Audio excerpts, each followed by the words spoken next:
नमस्कार। प्रस्तुत है आज का चिंतन। परिवार के स्त्री पुरुष दोनों को कुछ न कुछ फालतू समय मिलता है, जिसका उपयोग आलस्य, हंसी ठट्टा, चुगली, गपशप में किया जाता है। हमारे परिवारों में समय का मूल्य नहीं समझा जाता है। पुरुष प्रायः आर्थिक समस्याओं में उलझे हुए घर से बाहर रहते हैं। स्त्रियां भोजनोपरांत या तो सो जाती हैं या घर में बैठकर व्यर्थ की टीका टिप्पणी पर, छिद्रान्वेषण, लड़ाई झगड़ों, चौपड़ खेलने में या मोबाइल में समय नष्ट करती हैं। आज का युग हमें पुकार पुकार कर चेतावनी दे रहा है। उठो, तंद्रा छोड़ो, जागो और अपनी उन्नति के लिए प्रत्येक क्षण का समुचित उपयोग करो। देखो, प्रत्येक परमाणु आगे बढ़ रहा है, उन्नति करने के लिए उद्योग कर रहा है। व्यर्थ की सुस्ती, आलस्य या व्यर्थ की टीका टिप्पणी में समय नष्ट करने का किसे अवकाश है। यहाँ तो प्रत्येक पल उन्नति के लिए लगाना है। अब विश्व का कण कण प्रगतिशील है, तो क्या आप व्यर्थ ही सोते रहेंगे? क्या अपना समय हम व्यर्थ नष्ट कर देंगे? दैनिक कार्यक्रम। परिवार के स्त्री वर्ग का उत्तरदायित्व अधिक है। अब युग उन्नति करने का है। प्रत्येक पल का समुचित उपयोग कर निरंतर अग्रसर होने का है। प्रत्येक प्रगतिशील परिवार के स्त्री पुरुष को चाहिए कि दिन भर का कार्यक्रम दिन प्रारंभ होने से पूर्व तैयार कर ले। यदि दिन प्रारंभ हो जाएगा तो इतना अवकाश प्राप्त न होगा कि यह सोचा जा सके कि आज कौन कौन सा महत्वपूर्ण कार्य करना है। चतुर विद्यार्थी, व्यापारी, अध्यापक, इंजीनियर, ठेकेदार रात्रि में दूसरे दिन के लिए कार्यक्रम तैयार करते हैं। स्त्रियों को भोजन बनाना, नित्य कर्म, घर की सफाई और शिशु पालन का समय निकालकर कुछ फुर्सत का अवकाश निकालना चाहिए। अवकाश का सदुपयोग। सर्वप्रथम प्रत्येक परिवार का यह कर्तव्य होना चाहिए कि घर की जितनी नारियां निरक्षर हों उनको साक्षर बनाया जाए। बेपढ़ा लिखा होना सबसे बड़ा अभिशाप है। यदि पति, भाई या घर का कोई सदस्य शिक्षित हो तो उसे घर में विद्यादान का कार्य करना चाहिए। आज के युग में विद्या प्राप्ति के साधन इतने सुलभ और सस्ते हैं जितने किसी भी युग में न थे। परिवार में आने वाले समाचार पत्रों का, पत्रिकाओं का चुनाव बड़ी सतर्कता से होना चाहिए। आजकल सिनेमा से संबंधित अश्लील, कुरुचिपूर्ण, कामोत्तेजक पुस्तकें और पत्रिकाएं ढेर की ढेर मिलती हैं। इनके मायाजाल में कदापि न फंसिए। स्त्रियों के लिए कोई भी सद्विचारपूर्ण शिक्षा प्रदान करने वाली उत्तम मासिक पत्रिका चुनी जा सकती है। परिवार में एक छोटा सा घरेलू पुस्तकालय अवश्य होना चाहिए जिसमें मानव जीवन को ऊंचा उठाने वाले सद्ग्रंथ रहें।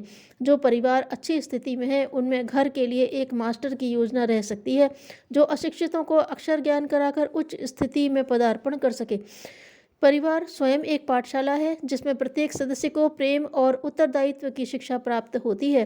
फिर क्यों न शिक्षा का विधिवत पालन किया जाए। शिक्षा के जिस महान कार्य को आप पूर्ण करना चाहते हैं उसे छोटे से प्रारंभ कीजिए।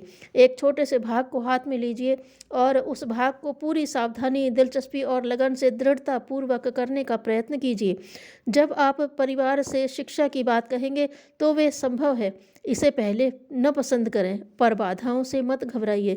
इस पुण्य कार्य को मत त्यागिए, वरन जैसे भी बन पड़े थोड़ा बहुत समय इस कार्य के नित्य लगाते रहिए। नियमित रूप से कुछ पढ़ने लिखाने, कविता पाठ कराने, खेल, कहानी, समाचार पत्र पढ़ाने से साधारण योग्यता अवश्य प्राप्त की जा सकती है। पहले एक सदस्य को, फिर उसकी सहायता से दूसरे, तीसरे और चौथे को शिक्षित कीजिए।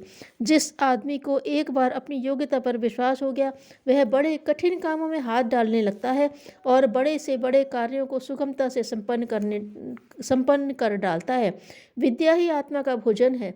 फालतू समय का उपयोग सात्विक ज्ञान संचय, पुस्तक पढ़ने, अखबारों से संसार की घटनाओं के विषय में जानने, मासिक पत्रों के अध्ययन में व्यतीत होना चाहिए। पहले पुस्तकें, कहानियाँ, कविताएं, उपन्यास इत्यादि पढ़ने की अभिरुचि उत्पन्न कीजिए। तत्पश्चात क्रमशः कठिन और गंभीर विषयों की ओर अग्रसर होइए। अध्यात्म, मनोविज्ञान इत्यादि गंभीर विषयों का अध्ययन करने से मानव जीवन के ज्ञान का संपूर्ण भाग प्राप्त किया जा सकता है। ज्ञान प्राप्ति के अन्य साधन।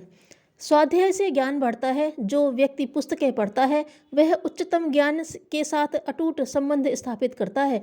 सुशिक्षा, विद्या, विचारशीलता, समझदारी, सुविस्तृत जानकारी, अध्ययन, चिंतन, मनन, सत्संग तथा दूसरों के अनुभव द्वारा हम में से प्रत्येक व्यक्ति अपने आप को सुसंस्कृत बना सकता है। स्वाध्याय अर्थात स्वयं अपने परिवार और उद्योग से शिक्षित होकर संसार में महात्मा, भक्त, ज्ञानी, तपस्वी, त्यागी, गुणी, विद्वान, महापुरुष, नेता, देवदूत, पैगंबर तथा अवतार हुए हैं। ज्ञान ने ही मनुष्य को तुच्छ पशु से ऊंचा उठाकर एक सुदृढ़, असीम, शक्तिपुंज, नाना दैवी संपदाओं तथा कृत्रिम साधनों से संपन्न अधीश्वर बनाया है। जीवन का सुख इस विद्या बल पर ही बहुत हद तक निर्भर है। शिक्षित स्त्रियां पति को आर्थिक सहायता देने के लिए छोटी मोटी नौकरी भी कर सकती हैं। ऐसे भी अनेक उद्योग धंधे हैं जिन्हें आप अपने पति की सहायता से घर में कर सकती हैं। आजकल पाश्चात्य देशों की महिलाओं के कार्यकलाप देखकर दंग हो जाना पड़ता है। हम वहाँ की उच्छृंखलता को खतरनाक समझते हैं, किंतु सदाचार और नैतिकता हमारे चरित्र का अंग है। हमें सतर्कता से उनके परिश्रम तथा सात्विक गुणों को अपनाना चाहिए। परिश्रम की दृष्टि से पाश्चात्य देशों की स्त्रियों को कई भागों में विभाजित किया जा सकता है। 1 शिक्षालयों की अध्यापिकाएं, 2 गृह परिचारिका, 3 अभिनेत्रियां, कार्यालयों की लेखिकाएं, 5 उच्च गृह की गृह स्वामिनियां, 6 दाइयां और डॉक्टरनियां इत्यादि। फालतू समय का एक उपयोग मनोरंजन है। संपूर्ण दिन कार्य करते करते महिलाओं का दिल और दिमाग शिथिल हो जाता है। वे घर के कारावास में बंद रहती हैं। छुट्टी के दिन उन्हें उद्यानों की सैर करनी चाहिए। सहेलियों के यहाँ मिलने जाना चाहिए। सरिताओं के तट पर पर्वत प्रदेशों की यात्राएं करनी चाहिए। तैरना, खेलना भी और व्यायाम भी है। फोटोग्राफी, लकड़ी का काम, लेख लिखना, कविता करना या अन्य शौक का कार्य किया जा सकता है। अपने बच्चों को पढ़ाने का कार्य बहुत श्रेयस्कर है। राष्ट्रीय कार्यों में अनेक विजय लक्ष्मियों की आवश्यकता है। यदि प्रयत्न करें तो भारत में रचनात्मक योजनाओं के लिए अनेक राष्ट्रीय विचारों वाली विदुषी नारियां तैयार की जा सकती हैं। भारत में अभी देवमाता, अदिति, लोपमुद्रा, मैत्रेयी, गार्गी जैसी महामान्य नारियों को भुलाया नहीं जा सकता। फालतू समय में शास्त्रों का अध्ययन कर भारतीय ललनाएं, वक्ता, लेखिकाएं, कवित्री, विदुषी, ब्रह्मवादिनी बन सकती हैं। दुख का प्रभाव सच्चे सुख की अनुभूति कराता है। धन्यवाद।